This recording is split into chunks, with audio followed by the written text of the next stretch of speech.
Una vez más podemos tener esta oportunidad de poder compartir la palabra de Dios. Quisiera por favor que vayamos al Evangelio según San Mateo, Mateo capítulo 18, versículo 21. Se titula Parábola del siervo que no perdona. Dice entonces, Mateo 18, 21, entonces se le acercó Pedro y le dijo, Señor, ¿cuántas veces perdonaré a mi hermano que peque contra mí? ¿Hasta 7? Pedro hace una pregunta al Señor Jesucristo. Es un texto muy conocido por todos. Y la pregunta de Pedro tiene que ver acerca del perdón. Ahora, la pregunta de Pedro tiene cosas interesantes. Algunas de ellas, por ejemplo, Pedro se acerca al Señor Jesucristo. Pedro está con los discípulos. No hace una pregunta a la distancia, no hace una pregunta para que todas puedan oírlo. Pedro se acerca al Señor Jesucristo. Este acercamiento para hacer la pregunta está mostrando por parte de Pedro un interés, una preocupación por conocer la respuesta. También está buscando un momento de privacidad e intimidad en la pregunta. ¿Qué había en el corazón de Pedro? Para que él pueda formular esta pregunta. En el corazón de Pedro puede haber existido una duda teológica. Tantas veces quiso preguntarle a sus rabinos, a sus maestros en la sinagoga, pero no se dio la oportunidad. Y ahora está el Señor Jesucristo, el que es la fuente de todo conocimiento, y Pedro aprovecha y pregunta. Esa es una opinión. Una opinión podría ser que Pedro tiene una duda teológica. ¿Qué había en el corazón del Pedro que motivó la pregunta? Pedro dice, ¿cuántas veces, Señor, debo perdonar a mi hermano, o por qué no a mi hermana, que peque contra mí? Pedro presenta una situación de pecado. Han pecado contra mí. Esto no es una suposición si me saludó o no me saludó, o tal vez me miró mal o no. Pedro está presentando que el hermano o la hermana ha pecado contra él. Y cuando hablamos de pecado, esta palabra encierra muchas cosas. En primer lugar, el pecado son acciones y hechos que Dios reprueba. Hay listas en la Biblia donde menciona pecado de todo tipo. El pecado siempre genera un impacto, en menor medida o en gran medida, pero el pecado siempre genera un impacto.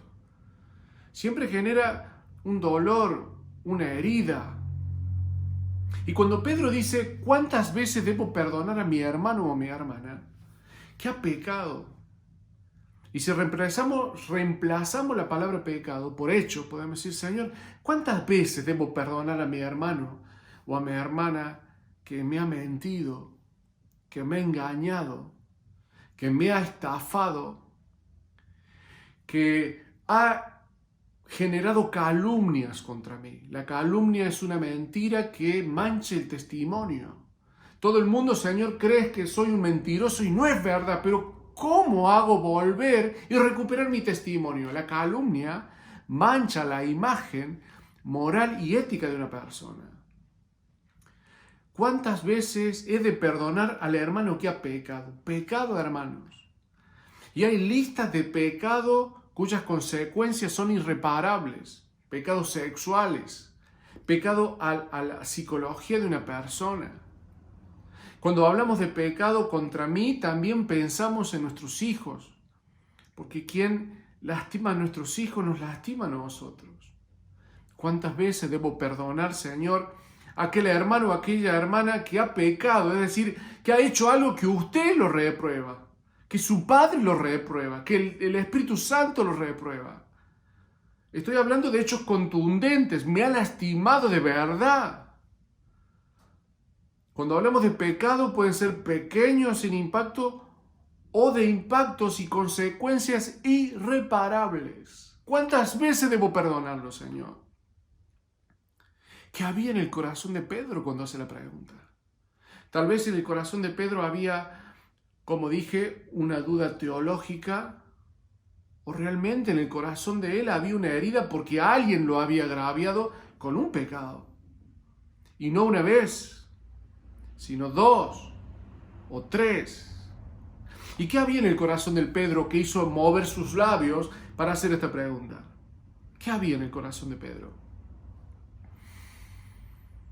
Bronca, hermanos. Dolor, resentimiento, amargura, deseo de venganza. ¿Cuántas veces he de perdonar, Señor? ¿Cuántas veces tengo que soportar no reaccionar? Y Pedro da un límite, hasta 7. La mayoría de nosotros decimos hasta 3. Y voy a perdonar 1, 2, 3. A la cuarta. Y Pedro duplica ese número, 6. Y le agrega uno más, 7. Y Pedro ofrece al Señor Jesús un límite que es razonable. 7 veces debo perdonar a aquel que ha pecado contra mí. Pecado. Es un hecho que Dios reprueba, que Dios reprende, que Dios aborrece. Hasta 7, Señor. Y Pedro ofrece este límite razonable, muy razonable. Y podemos pensarlo bajo el sentido común, un límite bastante desafiante. ¿Qué había en el corazón de Pedro? Pedro da hasta 7. ¿Y qué pasa después del 7, hermanos? ¿Qué pensó Pedro después del número 7? ¿Qué pasa cuando perdona 1, 2, 3, 4, 5, 6, 7? ¿Qué pasa en el pecado número 8? ¿Qué lo habilita a cruzar el 7? ¿Qué había en el corazón de Pedro? ¿Qué pensaba Pedro que había después del 7? ¿Pagar con la misma moneda? ¿Ojo por ojo? ¿La venganza? ¿Lastimar porque me lastimó? ¿Herirlo porque me hirió?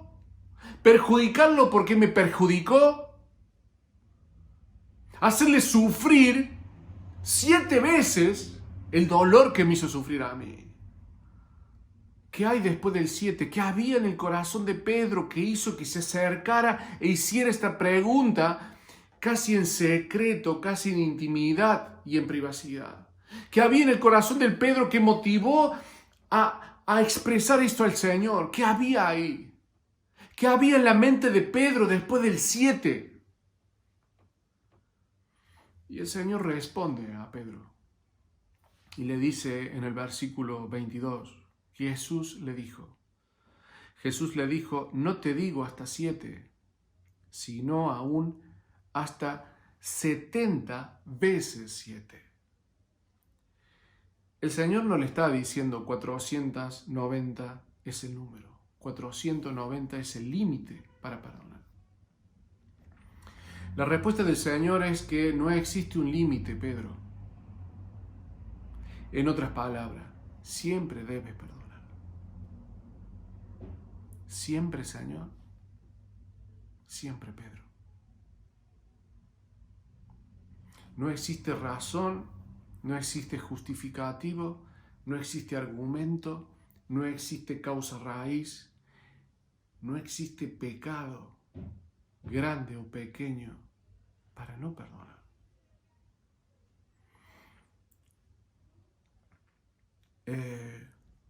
Y me hablo a mí mismo, hermano. Me hablo a mí mismo. Yo no siempre he perdonado, pero debo perdonar siempre. Debo seguir las pisadas que el Señor Jesús dejó. ¿Hasta cuándo debo perdonar, Señor? Siempre. Siempre. El perdón, hermanos, debe llegar. A veces la herida está abierta, producto del pecado hacia nosotros. Pero debemos ir hacia el perdón. A veces el perdón se demora un tiempo, pero llega. Dejándolo en las manos del Señor, llega. ¿Hasta cuándo? ¿Hasta cuántas veces debo perdonar? Pedro, siempre. Y el Señor, a través de una historia, le explica a Pedro por qué debe perdonar siempre. Y le cuenta de que existía, en los versículos que siguen, existía un dueño, un señor de una propiedad que tenía empleados, que tenía sirvientes, y que este dueño le prestaba dinero a los sirvientes. Y llegó un momento que este dueño, este amo, dice, voy a hacer cuentas para ver cuánto debe cada uno de ellos.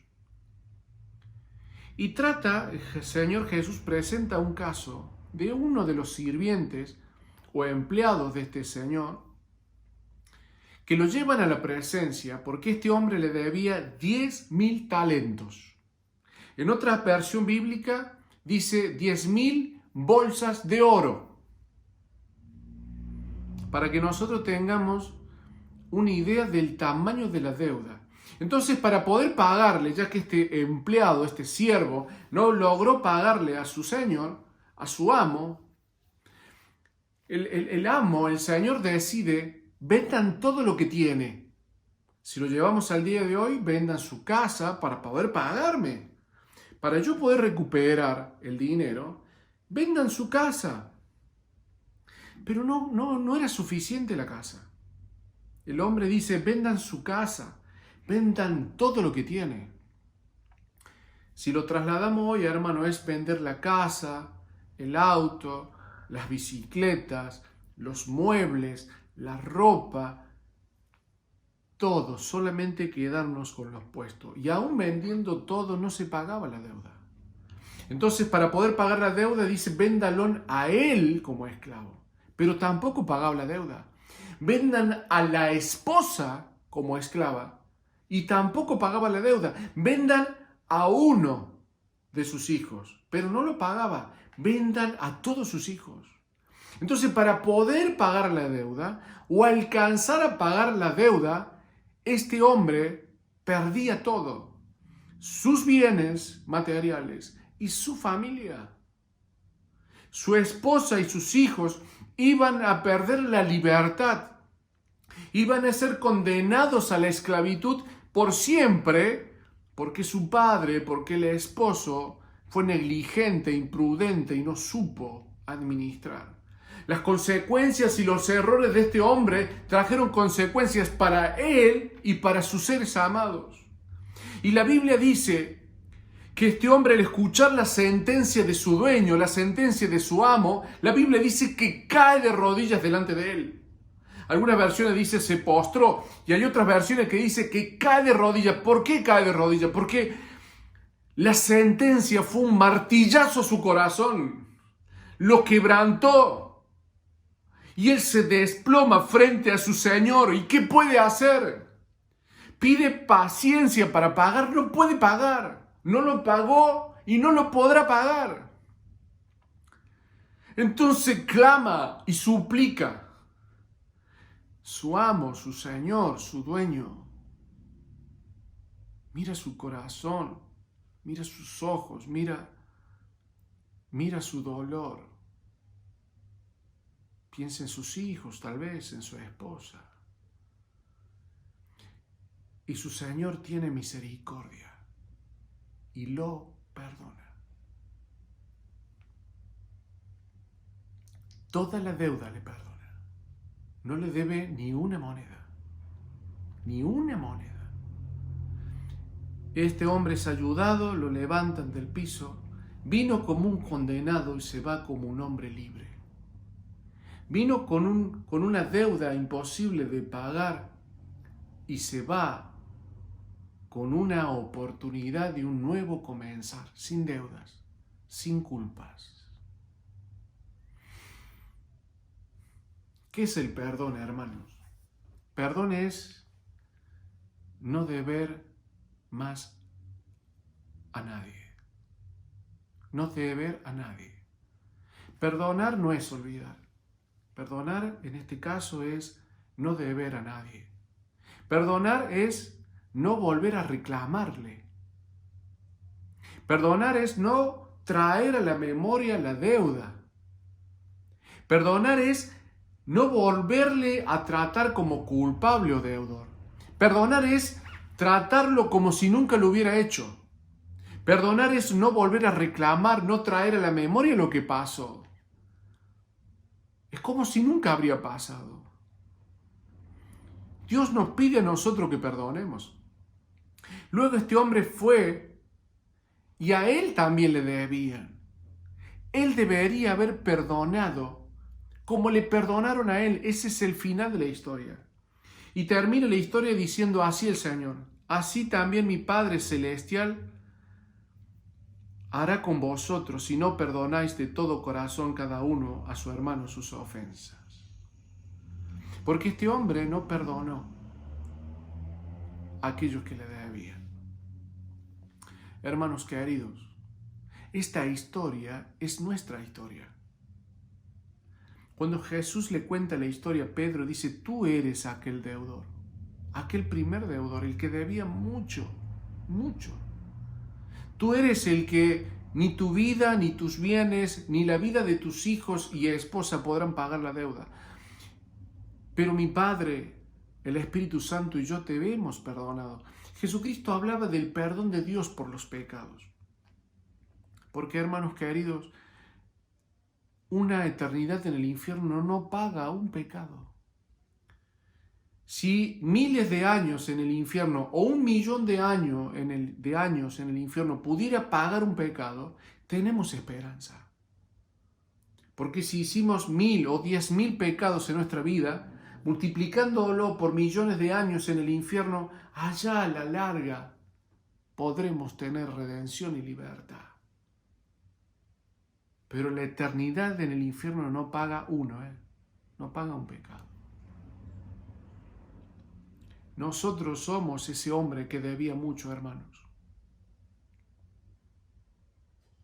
Jesucristo pagó nuestra deuda y a nosotros se nos perdonó todo. Por eso somos libres. Por eso estamos justificados y justos delante de Dios. Porque nuestros pecados pasados, presentes y futuros han sido perdonados. Porque nuestra deuda pasada, presente y futura ha sido perdonada. Dios nos trata como a hijos. Dios nos ve como hombres y mujeres libres, libres de deuda. Eso lo hizo Jesús. Entonces Jesús le explica a Pedro: como Dios perdona todo, tú debes perdonar también. Esa es la causa, hermano querido. ¿Por qué el Señor tiene la autoridad de decirnos deben perdonar siempre? Porque Él nos perdonó todo. Nosotros debemos hacer lo mismo que hicieron con nosotros. Todos nuestros pecados, hermanos, que hicimos a los demás fueron perdonados. Todos nuestros pecados que haremos en el futuro han sido perdonados. No hay deuda. No hay deuda. Hermano querido, qué diferente sería mi vida si yo pudiera vivir esto. Si yo pudiera perdonar a mi hermano, a mi hermana, a mi prójimo, a mi vecino, a mi familia. Hermano querido, todo lo que el Señor nos enseña es para nuestro bien. Todo lo que está en la Biblia es para nuestra bendición, es una bendición. Hermanos queridos, que esta enseñanza sencilla la podamos vivir. No existe razón, ni justificativo, ni causa para no perdonar a nuestro hermano. Dios lo bendiga.